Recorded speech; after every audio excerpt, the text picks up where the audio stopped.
have to be able to quote the Bible chapter and verse to know that Revelation, the last book in our sacred scriptures, is the one where we are bombarded with ghoulish, nightmarish, end-of-the-world images. However, reputable biblical scholars would say that more often than not, we interpret these images from a childish faith perspective. You know what I'm talking about. Those word pictures span the spectrum from inevitable and terrifying natural disasters to Armageddon itself, and all of them tend to be wrapped up tightly in modern-day predictions about the end of the world. However, I believe it is high time to set aside such childishness in our approach, not only to the Bible as a whole, but certainly this morning to the book of Revelation. We need some theological maturing. We need to learn to take the Bible seriously but not literally, as progressive Christian writer Marcus Borg has suggested, and to understand that our doomsday approach to the book of Revelation is, simply put, inaccurate and way off base. As well-respected biblical scholar Bart Ehrman wrote in his introduction to the New Testament, in every generation since the book of Revelation was written, Christians have argued that its vivid description of catastrophic events would happen in their own day. So far, none of them have been right. Besides, to take such a narrow perspective on this magnificently written book does it scant justice. You see, this climax to our written Christian faith, this revelation of John, who, by the way, is said to have been an old man exiled to the island of Patmos off the coast of Greece. The letter was, like all the stories and letters in our New Testament, written at a particular time to a particular group of people. The author was most likely a Jewish Christian who had fled the Jewish-Roman war that in about 70 CE had destroyed Jerusalem and left the temple no better than a pile of rubble. We need to understand that the author's audience, a group of 7 specific churches, was at the end of its rope. These congregations were probably only a generation old, and already they had been thrown off course from their original vision of real-world events. As Borg writes, instead of peace and harmony, they were facing persecution, false teaching, and accommodation to the larger culture. These congregations were the victims of Roman ill-treatment and torture. The people were a stone's throw from the gladiators' arena for confessing their Christian faith, rather than proclaiming allegiance to the Roman emperor, who had awarded himself such titles as Lord of all, Prince of Peace, and Son of God. Martyrs were a dime a dozen. Everybody knew at least one. False but tempting teachings abounded, and as always, the economic reality was desperate, with no hope in sight. It was to this disastrous situation that the author of Revelation responded. He writes using highly symbolic images about the world in which his audience lived: 7-headed beasts, plagues, earthquakes, and burning cities. He writes using equally symbolic language about the promises of God, reminding his readers who will triumph: the wedding feast, the Lamb of God, the defeat of Satan. He concludes by writing about the world that, like a phoenix, will rise from its own ashes. He writes about a new heaven and a new earth. Contrary to all the doomsday predictions we associate with this biblical book, there will be no rapture. There will be no whisking away of selected folks to some distant heaven, men and women who will leave the earth behind like a distant speck, like a guttering flame that will eventually extinguish itself. No, to all who trust in the love and goodness of God, the author of Revelation says that there is something else to cling to, and it is this message of great high hope. Behold, the tabernacle of God is with men, as we heard earlier. In more updated language from the Message translation, God has moved into the neighborhood, making God's home with men and women. They're his people, he's their God. He'll wipe every tear from their eyes.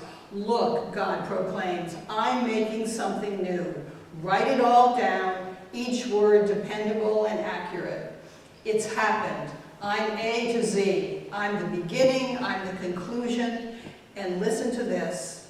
The blue and crystal clear waters of life, those will be given freely to everyone who thirsts.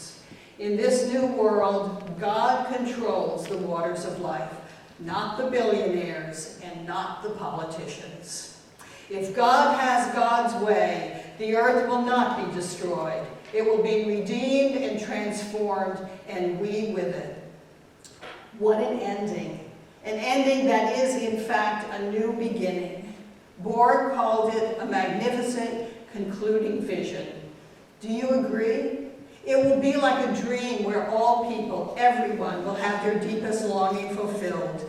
They will be secure and have a place of their own. They will be at home with God, and all who are thirsty will be invited to share in these waters of life. In the end, we will all be one. Look, God proclaims, I'm making something new. The author's picture of great high hope in these verses from Revelation we just read is the outline of that dream. But it is not like any old dream that you can't remember the half of when you awaken. It is really a vision, a lasting vision that still haunts our churches today. All are invited to share in the waters of life. As Borg writes, it is the dream of God for this earth and not for another world. For John, the author of Revelation, it is the only dream worth dreaming. Thy kingdom come, thy will be done on earth. Familiar words, right? Ralph Waldo Emerson once said, people only see what they are prepared to see. If that is true, then surely, if nothing else, the church is called to help people see this life-giving, thirst-quenching dream. With God's help, to draw everyone into participating in it, to nurture this ultimate promise of God, and to live, again with God's help, as if the promise that we are all indeed one, and that this dream has already come true. Most assuredly, to depend on such hope is not an easy task in our world today that is so fraught with war and weapons and the plight of refugees, where our politicians will not hold in check an administration that promises to isolate us from much of the world and claim as our own the remainder, where our more conservative Christian brothers and sisters admonish us to insulate ourselves from anyone who thinks or prays or lives differently than we do, to consider alien anyone whose race or gender or religion differs from ours. We live in a world where we as Americans are told over and over again that we hold the water rights to the river of life, no matter who may thirst. It is a daunting task that the Christian church is called to take upon herself in what many would say is a dark and dismal world. And yet, once long ago, a small group of dedicated followers of a two-bit rabbi from a backwater part of the world faced much the same dire situation. Do you remember the events of Holy Week, of the dark night of Jesus' arrest and trial?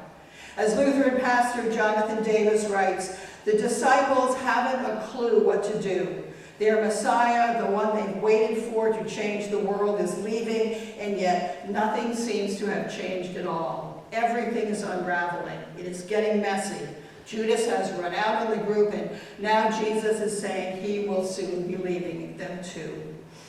But it is at this point, when everything is falling apart, that Jesus does his farewell speech. For 4 chapters, Jesus gives the disciples everything they need to hold themselves together. And the summary of what he said comes right at the beginning.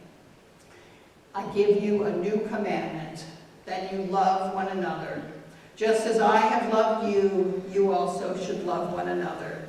By this, everyone will know that you are my disciples, if you have love for one another. This commandment is Jesus' departing instruction. He does not offer the disciples, and he does not offer the church the top 5 tips for preaching a good sermon, 10 effective ways to make your congregation grow, or a foolproof system for balancing the ecclesiastical budget. He tells the disciples and us simply how to keep God's magnificent dream alive. Love one another, he says, for in the end, we are all one, all deserving of love from each other, all invited to partake in the blue and crystal clear waters of life. Walter Russell Bowie wrote a hymn entitled, "O Holy City, Scene of God," that we're going to be singing very soon. Some of the words go like this: "Give us, O God, the strength to build the city that hath stood too long a dream, whose laws are love, whose crown is servanthood, and where the sun that shineth is God's grace for human good. Already in the mind of God that city riseth fair. Lo, how its splendor challenges the souls that greatly dare. Yea, binds us, seize the whole of life, and build its glory there." Though written as a prayer, these words really outline what needs to be the project for our lives as Christians. However, it is a project that must embrace not only the magnificent dream, but also the reality of our postmodern world. In other words, it must be way more authentic than all of us holding hands and singing Kumbaya in pleasant harmony. It must begin with first a recognition and then an affirmation that all are invited to quench their thirst at the river of life. Christian, Jew, Muslim, gay, straight, transgendered, rich, poor, middle class, black, white, Latino, and no single group or person controls it. And if we are all going to be at that river of life, together sharing the water, we need to let go of our childish misconceptions about one another, for in the end, we are all lovable. We are all one. Though we may not be ready to embrace these other folks that seem so different from us, surely we can seek to understand them. What is it like to be an immigrant living in the United States right now? What is the Muslim faith anyway? What is it like to grow up in an urban ghetto where gunfire is a commonplace sound? What is it like to look into the eyes of our children and know that they are leaving the table hungry? What have we to do with the tangled roots of poverty that affect those we do not even know throughout the world, perhaps in Gaza, or the Democratic Republic of the Congo, or who live on some other distant shore? Until we better understand one another and the differing worlds in which we live, I am not sure how we can love one another and keep God's dream alive. After all, there is most likely, for most of us, such a gap between us in these pews this morning and the violence and tragedy that result from those differences. As I said, it is a daunting task that the Christian church is called upon to take upon herself in what many would say is a dark and dismal world. Richard Leisher, in his book, Stations of the Heart, Parting with the Sun, offers a heart-rending account of the illness and death from cancer of his young adult son, Adam. Leisher tells of the homily he preached at his son's wedding, saying that his sermon was adequate except for a comment he made near the end. "Someday, Adam and Jenny, someday you will be old, still cute, but old, and at your 60th wedding anniversary, you will hold hands and ask, 'How did we get so lucky?' But what you will really mean is, 'How gracious God has been to us.'" Leisher then critiques his wedding homily. "I think preachers should speak only what they have been given to say and not one word more. They should not pretend to have a privileged view of the future. They should hold something back against the night." And so, I'm not here to give you a rosy picture of the years to come. I'm not here to tell you that one day hunger and violence and racism will cease. I am not here to get all of you to hold hands and sing Kumbaya in pleasant harmony so that presto, world peace will happen in our lifetimes. I'm only here to tell you that I believe the risen Christ is among us, that God has moved into the neighborhood. I'm only here to tell you that I believe God's promise is true, that as Methodist pastor Alice McKenzie has written, the resurrecting power of God enables us to love one another, even our enemies, and to affirm that love is stronger than death. I am only here to tell you that I believe that seeking to understand is the first step toward loving. I'm only here to tell you that I believe in God's magnificent dream, that the waters of life are for everyone who thirsts, and that is our light in the darkness. I'm only here to tell you that I believe that the foundation of our hope is that we are called to love one another because we are all one. Amen. And now let's stand and sing our next hymn, which is number 613.